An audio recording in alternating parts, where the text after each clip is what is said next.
the Atlantis homeland and its development.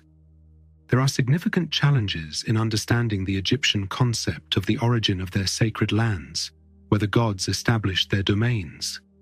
Egyptian textual evidence offers no direct parallels or narratives to clarify the ideas in the first and second Edfu cosmogonical records. There is a temporal gap between the revival of earlier domains, believed to have existed on a primordial island, and the creation of actual lands for a new generation of gods. During this period, sacred life developed around a substitute for the vanished world. Texts describe establishing sacred spaces to worship ancestors, where the new generation of gods found their initial home. The Edfu records imply a generalized history of how sacred domains originated in historical times. The creation and identification of God in these domains support this idea. The texts never fully write the god's name. Only the symbol for a god, NTR, appears. The term NDB, meaning the winged one, occasionally replaces this sign. This substitution implies that the god in question may have initially been a nameless divine bird, which could later be associated with the falcon Horus. Further evidence in the Edfu records links the origin of these sacred domains to the NTR god and the symbolic field of reeds, Wecheset Nata, which played a central role in their establishment. Occasionally, people write the field's name in full, WJST-NTR, emphasizing its significance. This implies that people initially envisioned the successor of the earth god as a bird-like deity. Over time, this god likely merged with the falcon, leading to the identification of Horus. Edfu Temple texts document the evolution of the myth, revealing various cultic traditions associated with this idea. For instance, myths about Horus protecting his father's relics and punishing evildoers linked to the Jeba, a sacred location in the Wecheset Nata. These accounts indicate that the Jeba was originally associated with an NTR god in avian form, predating the widespread worship of Horus. The Edfu cosmogonical records, therefore, reveal an ancient tradition about a cultic center that existed before the establishment of Falcon Horus's worship. They trace the history of the sacred domain of the NTR god, believed to have emerged during the first occasion. Unlike a single plot of land, the records mention several lands that appeared gradually on the edges of the original island, emerging from the primeval waters. The falcon's sacred domains founded each land, known as Pe, as a terrestrial unit. We attribute the creation of these lands to the Shebtu, supernatural beings who were likely considered the creators of these primordial domains. The Edfu texts provide a detailed account of the phases in developing the Peylands, marginal lands that eventually became sacred domains. While Edfu records use Pe most often, it's not unique. For instance, the Karnak myth of creation depicts a land that emerged from the creator's drying up of the surrounding waters. The creator established a broader world and his own domain on this land. Similarly, inscriptions at the Edfu Temple link the concept of the Peyland to the myths of both Horus and Osiris, describing it as the territory where Osiris founded his cultic place. The exact etymology of the word Pe remains uncertain. Apart from its occurrences in later religious texts, it also appears in administrative documents for the New Kingdom. Nevertheless, the Edfu texts offer valuable insights into its nature and role. Pe is a plot of land that emerged from primeval waters, forming on the edges of earlier landforms such as the primordial island, EW. Symbolic rituals, such as the utterance of sacred spells and the adoration of the arm, symbolize the creative power that led to this emergence. These rites, performed over unspecified materials called IYT, symbolize the creative process that caused the waters to recede and reveal the land. The Edfu accounts emphasize that the Pe was initially an irrigated plot of land believed to appear through the actions of supernatural powers.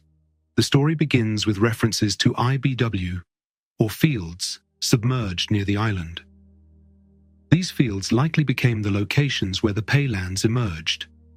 Thus, the paylands were marginal extensions of solid ground, forming the foundation of the sacred domains. Within God's domain, each payland symbolized a specific area where he established his first cultic place, serving as the center for further development of the sacred area. The texts also clarify that God's realm was not a singular land, but a collection of such lands. This multi-land structure underscores the complexity of the sacred domains associated with the falcon and reflects the layered mythology surrounding their creation. From the emergence of Atlantis homelands to the foundation of sacred spaces, these accounts offer a glimpse into the ancient Egyptian understanding of their sacred geography and its divine origins. The emergence of the paylands represents the culmination of the creation of the divine world in the primeval age, a foundation upon which the physical world of humans would later develop. These Atlantis homelands were instrumental in the evolution of the world, yet the narrative stops short of describing the appearance of humans on these sacred lands. The narrative highlights the specific design of the earth during this second creation phase for the new generation of divine beings. The Edfu texts hint at a progressive process of Earth's creation, where the initial paylands surrounding the edges of the primeval island gradually gave rise to successive plots of land as the primeval waters receded over time. Instead of explaining the organic formation of Earth's physical substance, this account interprets the formation of its surface. In contrast to the Hermopolitan doctrine, which attributes creation to solar energy, the Edfu records propose that the creation resulted from a magical rite. The paylands thus became the domains of the new gods, who succeeded the Powatu, or primeval ones, in ruling the primeval world. These texts, particularly the building text of the pure ambulatory of the Edfu Temple, emphasize the belief in a succession of divine generations, each tied to the emergence of new lands that expanded the original dwelling of the Creator. The Edfu records describe how the appearance of each new generation of gods coincided with the emergence of new plots of land. These accounts do not elaborate on the origin of these gods, simply noting their arrival alongside the creation of new lands. For instance, the texts recount how the protector god and the god of the temple entered the domain of Wetcheset-Neta as the primeval mound expanded. Subsequently, the builder gods emerged, followed by the appearance of the falcon crew during the development of the land. These stages illustrate the belief that the upliftment of the falcon god at the center naturally led to the sanctity of sacred lands. The act of WWJ's NTR, or the uplifting of the falcon, marked the sanctification of the land. Wherever a reed or tree lifted the falcon god upon his arrival, the Egyptians deemed that location sacred and suitable for establishing his cultic place. The Egyptians saw this act as a continuation of the revivification of the original island, highlighting the absence of additional rites required to consecrate the land. The land, conceived as sacred even before its emergence, manifested its sanctity through the uplifting of God, reaffirming its divine essence. The Edfu texts provide more detailed accounts of the Atlantis homelands of Wetcheset-Neta and Jebba, created from the place of the throne. These examples suggest a pattern likely applied to other paylands, though no comprehensive documentation survives. Specific sites like the BWBBBT, place of the primeval water, held particular significance in newly created paylands. Positioned on the marginal edge of the pasture, the BWBBBT was considered its most sacred area. They erected the perch, the falcon's first resting place, here. Unlike the original island, where the falcon's resting place was unadorned, the paylands featured sacred symbols or images from the BWHNM. These symbols likely served as protective emblems and markers of God's domain. In addition to these protective symbols, the land's sacred spaces may have displayed an image of an ancestor god. Brief references in the texts mention the Neta bear and the divine of heart as present, though there is no mention of enclosures resembling the SBBT or SBTI fence used in the Field of the Ancestors. Initially, the land's sacred site consisted of little more than a muddy area at the water's edge, adorned with the god's perch and protective symbols. Here, God resided alongside the creators of the earth, his protection ensured by divine beings like the Shebtu. The Shebtu, responsible for creating the land, also erected the falcon's resting place and completed the domain's establishment. In the sacred Pei lands derived from the island of creation, these divine beings ensured the safety of the falcon. Their role highlights the interconnectedness of the land's emergence, the creation of sacred spaces, and the presence of protective deities, all of which contributed to the sanctification and development of the divine world. The Pei land was considered the imminent realm of the falcon, referred to as the PCIN-Bik, the Pei land of the falcon.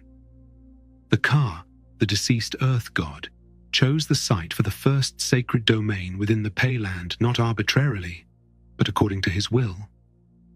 Unlike the earlier Wetjeset Nata, the Edfu texts introduce a new belief. The Ka bequeathed the part of the land where the perch stood for construction, HNM, to the falcon. This innovation diverged from previous traditions that established sacred domains through revivification.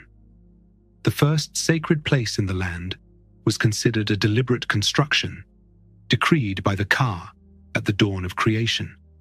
The introduction of the Ka as a central figure in this process reveals a significant evolution in Egyptian cosmological thought. The Ka, though not depicted as a physical deity, was regarded as the ultimate authority overseeing the foundation of sacred domains. He commanded the Shebtu, guiding them to create the perch of the falcon. The Ka's involvement underscores his role as the founder of Egypt's earliest sacred places. The belief in his influence likely originated in a specific, now unidentified district, where the belief was that the earth god established all sacred sites at the beginning of the world.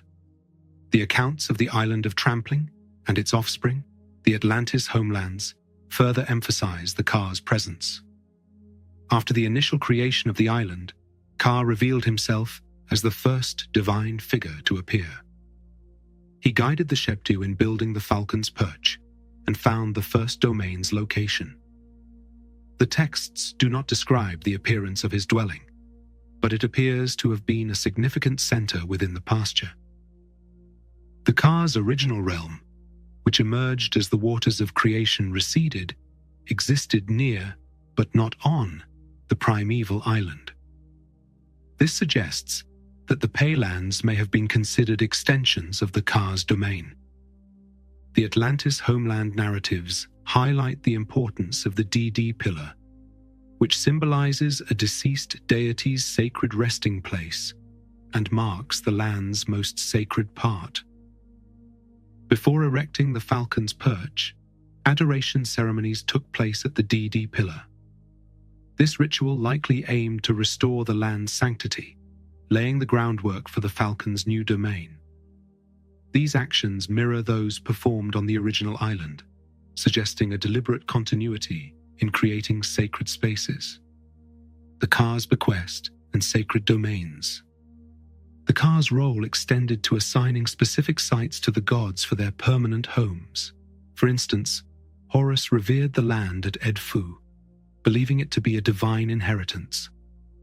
The Philae inscriptions echo this narrative, describing Osiris's cultic place in the land as decreed at the world's beginning. Such parallels indicate a widespread belief in a divine authority that designated sacred sites, reinforcing the Ka's centrality in the creation mythology. The process of creating sacred domains followed a consistent pattern across different Pei lands. The accounts of Wetjeset Nata and Jeba, the only detailed examples preserved, indicate that the consecration of all Pei lands was similar. People understood the sacred spaces created in the Pei lands as recreations of the original sacred place on the primeval island. This continuity is further emphasized by the claim that many historic temples, including Edfu, were built on these original paylands, perpetuating their sacred significance, the Atlantis homeland and the cycle of creation. A recurring theme in the mythology of the Atlantis homelands is the interplay between death and creation. People viewed the decay of earlier sacred domains as the catalyst for creating new ones. This idea is central to the island's history and the emergence of the Atlantis homelands. For instance, the ancestral deities who inhabited the original island played a crucial role in creating the Falcon's domains. Their enclosures existed before the Falcon's settlement, and their eventual decay paved the way for establishing new sacred spaces. This cycle of death and renewal underpins the entire narrative of the Atlantis homelands. The Falcon's role further reinforced this cycle in the Atlantis homelands. As the inheritor of the Ka's domain, the Falcon brought new life to lands previously tied to the ancestors. The sacred spaces constructed in his honor were not just continuations of earlier traditions, but also transformative acts that connected the past to the present. These spaces, marked by symbols like the DD pillar, became the focal points for worship and the centers of divine activity. The legacy of the Atlantis homelands. The mythology of the Atlantis homelands encapsulates the Egyptian understanding of creation as a continuous process influenced by ancestral deities and divine authority. Tracing the origins of sacred spaces back to the Ka's bequest, these narratives assert the interconnectedness of all sacred domains. As extensions of the primeval island, the paylands served as bridges between the mythic past and the historical present. These original sacred lands were the foundation for temples like Edfu, solidifying their role in the cosmological framework. In conclusion, the paylands represent a profound synthesis of Egyptian beliefs about creation, death, and renewal. They embody the idea that sacred domains are not merely physical locations, but are deeply rooted in the divine order established at the world's beginning. Through the Ka's guidance, the Falcon's settlement, and the rituals performed in these lands, the paylands became enduring symbols of Egypt's sacred heritage. The role of death and rebirth in the creation of the paylands. Atlantis homelands mythology holds that death is a prelude to creation. The destruction of the creator's domain led to its rebirth, marking the origin of a new sacred world. This theme reflects a core principle of Egyptian wisdom. Death is an intrinsic part of creation, as the creator established life and death as interdependent forces. This philosophy underpins the formation of sacred domains and their eventual evolution into temples, grounding them in a cycle of destruction and renewal. Divine beings known as the Sheptu shaped the island of Trampling, central to the Atlantis homeland's mythology and its adjacent lands. These creators played a pivotal role in reanimating what had vanished, performing magical rites that restored the domains of the creator and the Earthmaker. The Sheptalu were the first inhabitants of the island of Trampling during its second era, tasked with recreating these sacred spaces. They fashioned God's resting place in the land, mirroring the creative acts they performed on the original island. In this way, they became the architects of the worship sites for the ancestors, the role of the Sheptu in creation. Although the Sheptu were creators, they acted under the guidance of higher powers. The god of the temple granted them the power of fashioning, NBP, while the Ka provided specific instructions for constructing the Jebba perch. Additionally, the earth god Tannin directed the recreation of the place of the throne. This hierarchical process illustrates how the Sheptu served as intermediaries, executing commands issued by more significant divine figures. The Sheptuw's activities extended beyond the island of Trampling. After completing the Falcon's domains, they left the island and journeyed to another part of the primeval world, believed to have created Heracleopolis. While details of their actions in this region are sparse, their departure underscores the expansive scope of their creative role, extending the influence of their work across different sacred domains. secondary Atlantis, homelands, and continued creation.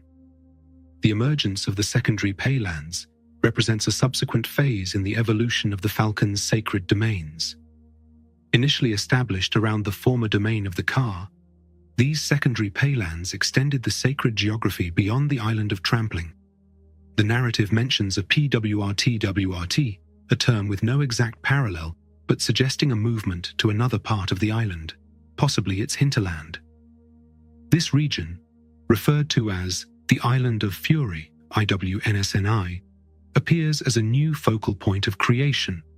However, the exact nature of this island and its connection to the original island still need to be clarified. It may represent either a continuation of the island of trampling or an entirely new land created nearby. The Island of Fury and other secondary paylands likely followed the same creative processes established in the original domains. However, no records explicitly mention the Shebtu's involvement in this phase. Instead, the text introduces new place names, such as Mansion of Mystery and House of Combat, which suggest the foundation of additional sacred sites. These developments imply that the Falcon and associated deities, including Tannin, continued their creative work, spreading the sacred presence across the primeval world.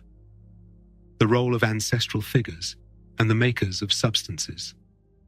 The secondary paylands also introduce a new deity, EBT, maker of substances, whose role mirrors earlier earth gods. This figure is associated with creating sacred spaces in these new domains. Although little is known about EBT, the name suggests a connection to the elemental materials, IBT, used in forming the land. As an ancient god, EBT likely served a similar function to Tannin, or the Earthmaker, anchoring the new paylands in the same traditions that defined the original domains.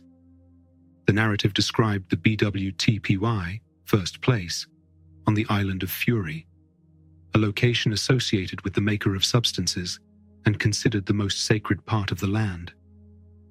This site likely represented the decayed remnants of a former earth god's resting place, revived through the processes of death and renewal that characterized all phases of creation in Egyptian thought. Continuity and legacy of the Atlantis homelands. The mythology of the Paylands demonstrates a profound connection between creation and ancestral memory.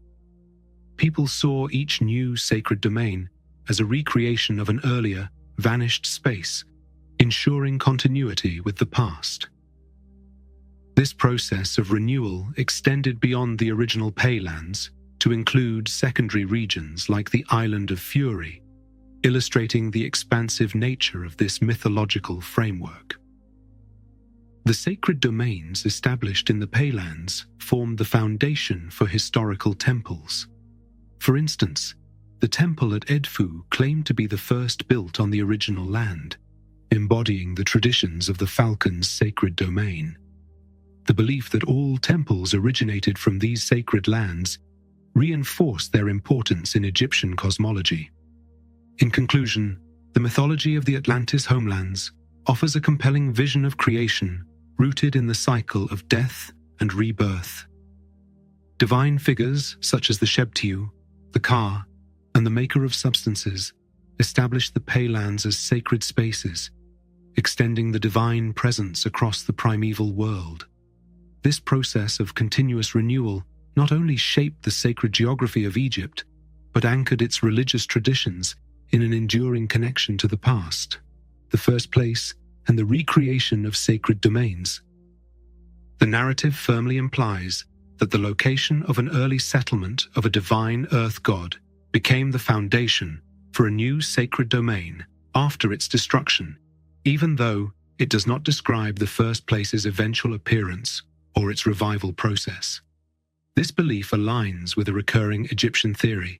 Sacred domains that survived into historical times could only originate where the creator of the earth first dwelt. The choice of such sites, steeped in ancestral significance, underscored their suitability for establishing sacred spaces. A threefold process of creation. Egyptian cosmology suggests that the Earth was created in 3 successive phases, each representing the recreation of lands that had disappeared beneath the primeval waters. This iterative process resulted in the birth of new sacred domains, each echoing the characteristics of its predecessors. The progression began with the revival of the Earthmaker's enclosure, the Mansion of Isden, followed by the recreation of the Ka's realm, which gave rise to the first series of paylands surrounding the island of creation. The final phase brought forth additional paylands that revived the homeland of the Maker of Substances, ancestral tradition, and new sacred domains. Although the ancestral nature of a place played a central role in the development of new sacred domains, it was not the sole determinant. The narrative introduces new elements that distinguish the creation of later sacred sites from earlier ones, such as those of Wetjeset Nater and Jeba. The events surrounding the first place in the Island of Fury highlight this shift. Upon the arrival of the divine company of Tannin and the Falcon, the first place faced a dire threat from the Rye Snake, a dangerous presence at the island's landing stage. This danger necessitated a new form of protection, distinct from earlier traditions.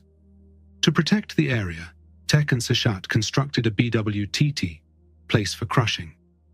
They sanctified a company of divine beings resembling animals like falcons, lions, snakes, and bulls to serve as protectors. They divided these beings into 4 groups and positioned them around the BWTT, with the falcon at its center. This arrangement replaced earlier protective symbols, such as the protector god and Tannin's staffs, signifying a distinct evolution in safeguarding sacred spaces, victory, and the consolidation of sacred grounds. Tannin issued a decree of protection, which defeated the Rye Snake. The victorious gods then settled beside the subdued foe, signifying their conquest and liberation of the land. In Egyptian thought, settling beside someone symbolized victory over an enemy and the subsequent possession of the conquered ground. The purification of this mythical battlefield paved the way for establishing a new sacred domain. After clearing the land of its enemy, a new deity, Re, joined Tannin and the Falcon at this juncture. Re's arrival marked a significant divergence from earlier traditions, which solely created sacred domains by reviving ancestral spaces. In the secondary paylands, the foundation of sacred domains involved ancestral significance and the active conquest and purification of the land. The Falcon's role as conqueror. The secondary paylands portray the Falcon as an active leader and combatant, in contrast to the original paylands, which portrayed him as the successor of a deceased ruler. The Falcon's conquest of the ancestral land enabled the creation of new sacred domains, reflecting a more dynamic role for the deity in the mythology of the secondary paylands. Advanced sacred spaces. The narrative of the secondary paylands represents a later and more sophisticated stage of the primeval age. Unlike the primitive resting places of the original paylands, these later domains were characterized by enclosures and mansions, such as the BWT. These structures suggest a shift toward more developed sacred spaces, reflecting the evolving nature of Egyptian sacred architecture. 2 distinct episodes occurred in the same region of the Island of Fury, creating sacred domains under different circumstances. Once confined to the marginal lands, these secondary domains expanded into the mainland of the Payland under the leadership of new divine beings. The transition from the original Paylands to the secondary ones marks a pivotal development in Egyptian cosmology. New mythological circumstances, such as conquest and purification, rather than a solely ancestral revival, shaped the foundation of sacred domains in the secondary Paylands. These developments illustrate a more complex understanding of sacred space, where historical temples and sacred domains evolved from inherited traditions and new creative acts. As the gods settled into their domains, a definitive era of the primeval age concluded. What followed was a focus on the internal development of these sacred spaces, signifying a shift from the creation of land to the refinement of its divine purpose. This narrative encapsulates the dynamic interplay between death, renewal, and the establishment of the sacred in Egyptian mythology. Therefore, the narrative's primary focus is on the history of the first place in that region. This was primarily the dwelling place of the earth god, described as the Eri Bt. The text does not explain what his resting place was. Certainly the tradition concerning the DD pillar is foreign to this mythical episode. Moreover, there is no hint of the eventual restoration of this seat. It seems as though the fight, specifically the metamorphosis of the ground into a BWTT, place for crushing, was the means of revivifying its former sacred nature. The gods described everything after they conquered the ancestors' area as an act of purification, tiwarar, of the battlefield. The purification of the battlefield from the remnants of the fight seems logical and natural, allowing the gods' assembly to enter it. We interpret these practical needs as a ritual ceremony that empowers the deities to establish their settlement. However, except for this act, there is no allusion to other rites that were to be completed before the foundation of the enclosure was laid in the first place. Returning to the lands that the Ka gifted to God, specifically when the falcon declared the vicinity of the perch as their imminent property, reveals a series of actions markedly different from those in the hinterland.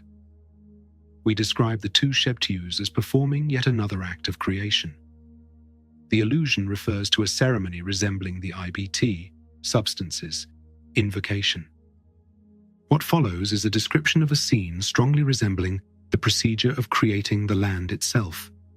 The Shebtu is said to have sped to an already known place described in the records as the BWSWIBTTJR-WIM, where the substances of all the lands were endowed with power. The text is again silent about the location of this very center of creation. Speculatively, the creation of all the Pei lands occurred here.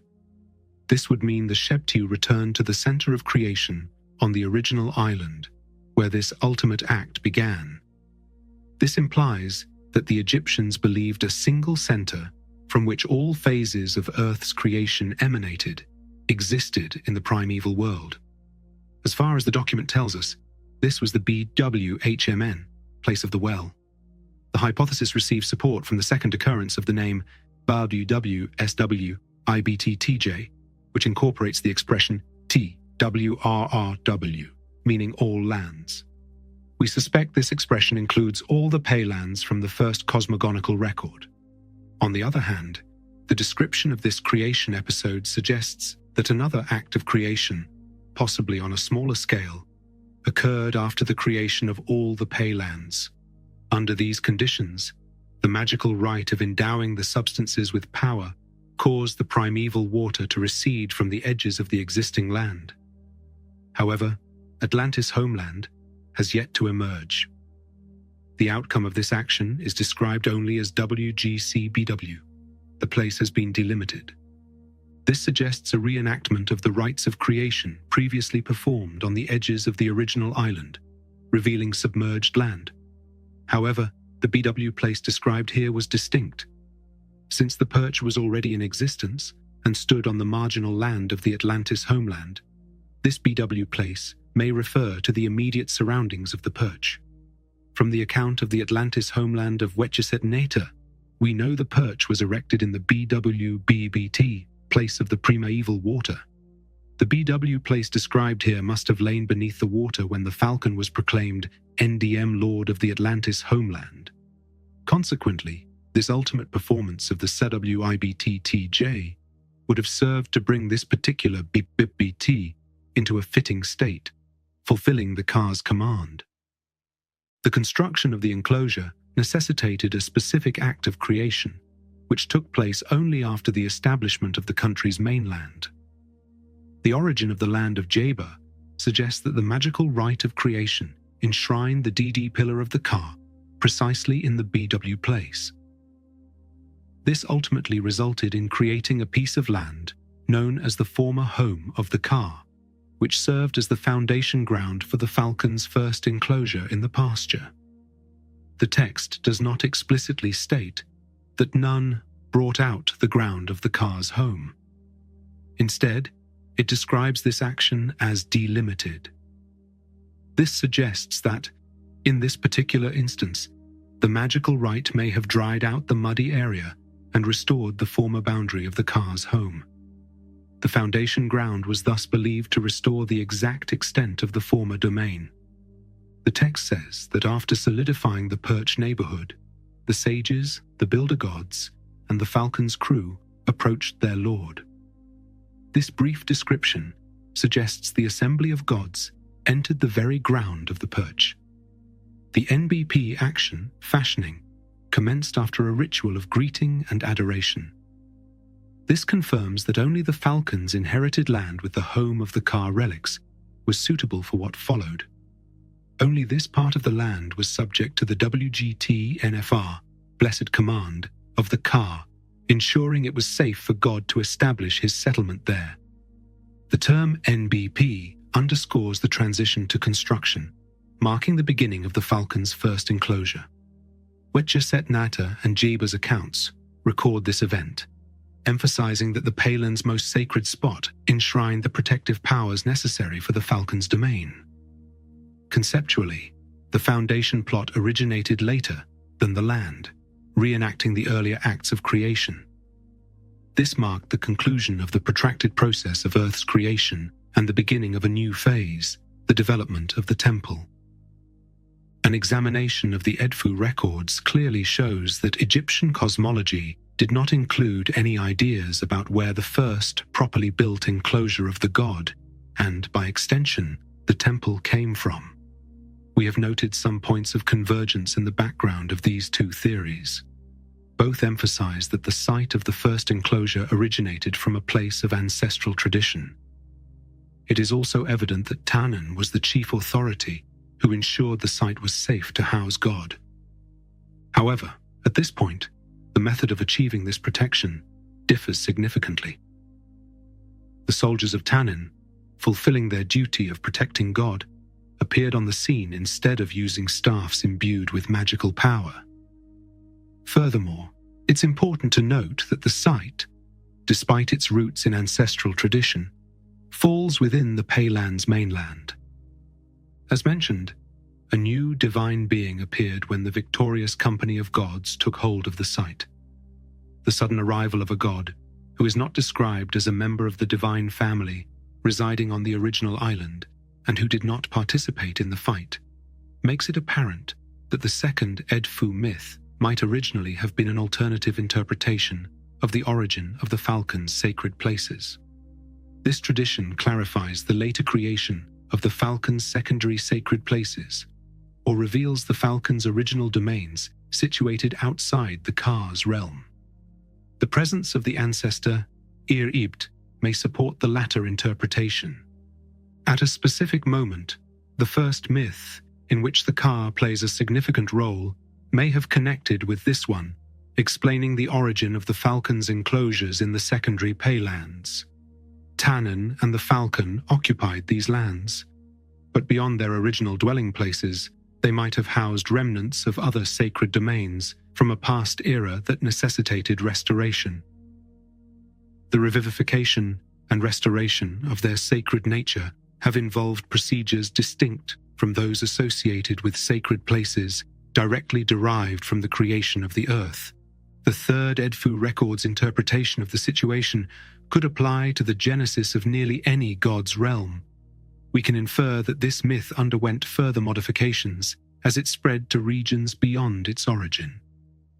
Consequently, the narrative of the first solar enclosure adapted this myth to explain the origin of the first domain of other divine beings.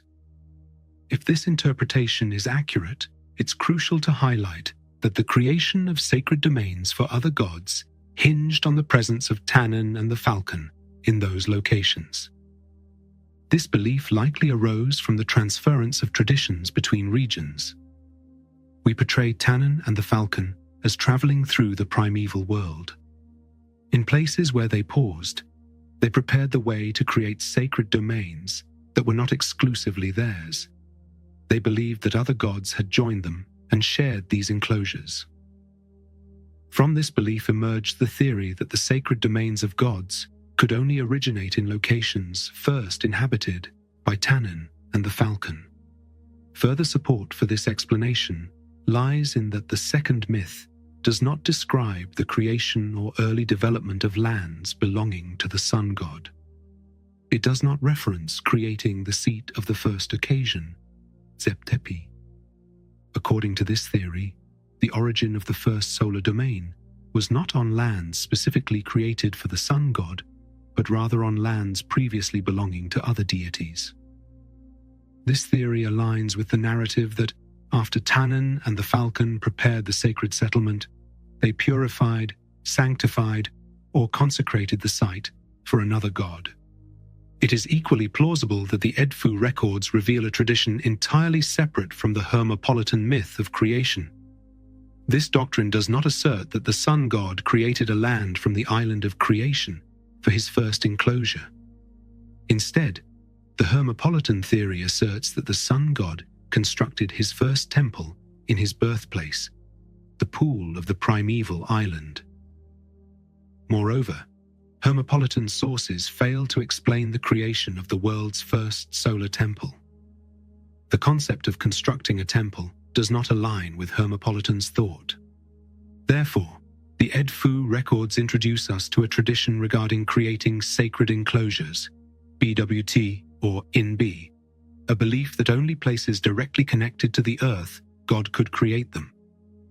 This recalls the mansion of Izden on the original island, of which the enclosures constructed later in the primeval age were only projections or reflections. The Egyptians believed that divine beings from other parts of the mythical world came to these sacred enclosures and made their final homes there. The myth concerning the origin of the solar temple, the coming of Re to his mansion, BWT, of Miss MBT, reflects this belief. The descriptions of mythological events enshrined in the third Edfu cosmogonical record suggest that the mansion of the god originated as an entity. On the other hand, this tradition seems to exemplify the theory of expanding constructed divine domains beyond the original area of the mansion of God. Therefore, we can regard other myths about the origin of sacred places, like the myth of Horus against Seth, as derivative traditions. These often emphasize the role of divine battles, presenting God's victory as essential for founding a domain. The main Edfu record enables us to trace the origin of this tradition. For instance, the House of Re's narrative recounts Horus's battle with Seth in the Wetcheset Nata, which resulted in the creation of sacred sites where adversaries faced defeat. This pattern reflects the link between victory and sacred domain creation. These derivative myths often describe the original sacred domain as an IWT, mound. Evidence indicates that people commonly use this term to describe the original island and its adjacent paylands. For instance, the title of the sacred book that records the origin of sacred domains uses the word IWT, mound, even as it narrates the creation of paylands and enclosures.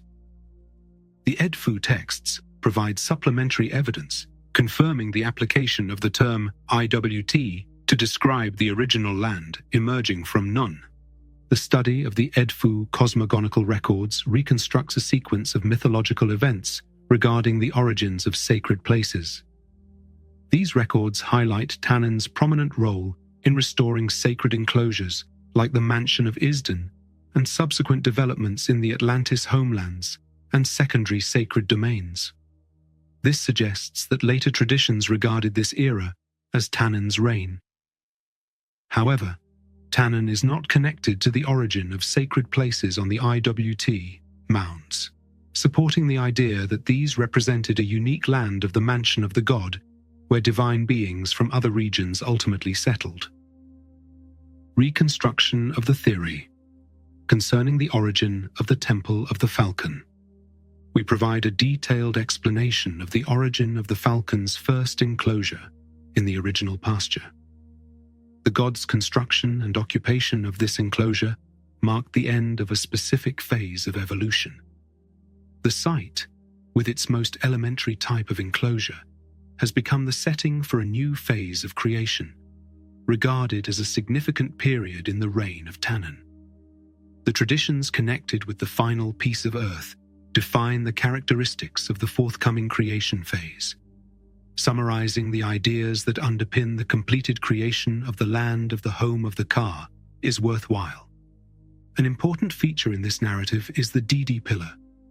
We can trace its significance directly from the moment the creators reached the desert island and recreated the first sacred domain to the foundation of the first enclosure in the BW place of the Atlantis homeland. The Didi pillar is never described as a tangible object on the site. Only its memory seems to persist in the creator's knowledge. This is particularly evident in the episode of adoration performed by the Shebtiu on the edges of the Atlantis homeland of Jeba. They are said to have recalled the substances, SBIBT, associated with the former site of the Didi pillar. A new phase of creation developed from this rite, culminating in the temple's origin. Thus, as an intangible symbol, the Didi pillar seems to have functioned as a marker of land with a uniquely sacred nature. This indicates that the Egyptians believed that wherever the Didi pillar was located, the sacred nature of the earth was eternally vital, though it required revivification through the creation of a new entity closely resembling its former state. We conceived the restoration site as deriving from the orders of the earth's creation. It was the direct, albeit ultimate, outcome of the long drawn-out drama of the earth's creation. People believed that only this type of land could serve as a foundation in the upcoming phases of creation, which manifested in the birth of a new sacred unit, the temple. The divine powers involved in this phase of creation were the deities who had participated in the earlier process, the progeny of the earth god. The Edfu texts suggest that once the earth's creation concluded, another process described as NBP, to fashion, began. This represents a new act of creation, albeit on a different scale and under different circumstances. The NBP action seems to replace the earlier process, which was of a magical and symbolic nature and was believed to have first occurred on land that was the gift of the deceased earth god. The beginnings of the falcon's enclosure closely parallel those of earlier divine beings. The setting up of the perch on the marginal land of the Payland corresponds to the establishment of the resting place in the original domain of the Wetcheset Nata on the island of Trampling. Therefore, only land resembling the beginning of creation and the site of God's first resting place at the world's beginning could serve as the foundation for the first enclosure. This belief parallels another tradition. By imitating the physical appearance of the first sacred domain in the original island, the resurrection of the vanished realm of the Pan god, the falcon's first enclosure in the Payland restores the home of the Ka. However, we should not imagine the earliest enclosure of the falcon or Ka's private residence resembling the developed BWT NTR, mansion of the god. These structures were undoubtedly much more elementary, yet they served as the foundations from which the temples of historical times eventually evolved. While discussing the Payland, we explored the probable physical appearance of the first sacred place, believed to have been found in an open field and on muddy terrain. We must venture back to the fringes of the falcon's Payland to delineate the stages of the falcon's prehistoric territories. The text is concise and enigmatic. Nevertheless, the sources contain enough details to reconstruct the phases of evolution, from the humblest type of open field place of worship to the final stage of the BWT NTR, the mansion of the god. Erected at the water's edge, the primitive enclosure housing the perch of the falcon illustrates an early evolutionary stage. As previously noted, the Earth's creators have rooted the creation of sacred places in real events. All sacred domains described in the narrative, from the simplest godly resting place on the island to the falcon's sanctuary in the Payland, reflect and reproduce the original sacred places of the Egyptian gods. They also illustrate the founding process of these sacred domains. Consequently, the falcon's preparation site on the home of the Ka's land adds another dimension to this series. This site's description reveals a different approach to creating sacred places, potentially resembling the practices of pre-dynastic Egypt. Erected before any trace of an enclosure, the perch in the Payland symbolizes the resurrection of the god's sacred domain within the original island. The home of the Ka's revivification marks the beginning of the creation of a new type of sacred abode, the temple. The delimitation of the foundation ground marked the second episode, informing primitive sacred domains based on ancient beliefs and customs. Without precise textual or archaeological evidence, the myth offers the best guidance. The Shebtu, who likely walked in procession along the home of the Ka boundary, may have demarcated the enclosure site, indicating where to erect the reed fence. In early history, planning the foundation ground was considered a secret act, projected into a mythical realm, and interpreted as a magical rite. The narrative focuses on the ceremonies following the ground's demarcation, which appear to be rites to establish the site's magical protection. Of these rites, fumigation is the most significant. The narrative needs to explain the construction of the enclosure around the perch, or give it a name. Some hints of its existence appear, but they are unusually obscure. The mythical scene abruptly ends, just as one might expect physical construction to begin.